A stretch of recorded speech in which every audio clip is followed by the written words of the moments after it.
என்னோடய வீடியோஸ் பார்த்துட்டு அசோக் நகர்லேருந்து ஒரு கஸ்டமர் கால் பண்ணி, சார் எனக்கு வந்து 4 அவுட்டோர் யூனிட் பேரபெட் வாலில் வந்து ஸ்டாண்டு போட்டு ஃபிக்ஸ் பண்ணி கொடுக்கணும். காப்பர் பைப்புமே கொஞ்சம் எக்ஸஸாக தேவைப்படும்னு நினைக்கிறேன். நீங்கள் வந்து செக் பண்ணிவிட்டு சொல்லுங்கள் சார், பண்ணிக்கலான்னாங்க. சைட்டில் போய்ட்டு நம்மளும் செக் பண்ணாங்க. பிவிசி போட்டதை ஆல்ரெடி போட்டிருக்காங்க. ஸோ பிவிசி நம்ம திரும்ப இதே மாதிரி போட முடியாது சார், ஏன்னா ஷார்ட்டில் இருக்குது. நம்ம வெறும் copper pipe, sleeve, cotton roll போட்டுட்டு பண்ணலாமான்னு சொல்லி கேட்டிருந்தோம். ஓகே, பிரச்சனை இல்லை, எனக்கு பண்ணி கொடுத்துருங்க. ஏன்னா எனக்கு டெரஸில் தண்ணி நிற்கிற கம்ப்ளைண்ட் இருக்குது, நான் ரீஒர்க் பண்ணணும். அதனால் வந்து எனக்கு இது கொஞ்சம் இடைஞ்சலாக இருக்குது, எனக்கு பேரபெட் வாலில் வந்து ஃபிக்ஸ் பண்ணி கொடுத்துருங்கன்னு சொன்னாங்க. ஓகே, பண்ணி கொடுத்துலாம் சொல்லிவிட்டு ஸ்டாண்டு, காப்பர் பைப்லாம் வாங்கிட்டு வந்துட்டு மெஷர் பண்ணிவிட்டு எல்லாத்துக்குமே பைப்பை கட் பண்ணியாச்சுங்க. கட் பண்ணிவிட்டு பிரேசிங்லாம் பண்ணிட்டோம் ப்ராப்பராக. பிரேசிங் பண்ணி முடித்த கையோட இன்சுலேஷனுமே அது பக்கவாக நல்லா சுற்றியாச்சு.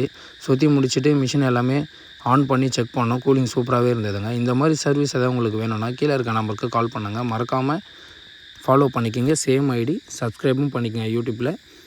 இந்த வீடியோ உங்களுக்கு பிடிச்சிருந்தனா எனக்கு ஒரு லைக் பண்ணிக்கோங்க. தேங்க்ஸ் ஃபார் வாட்சிங்.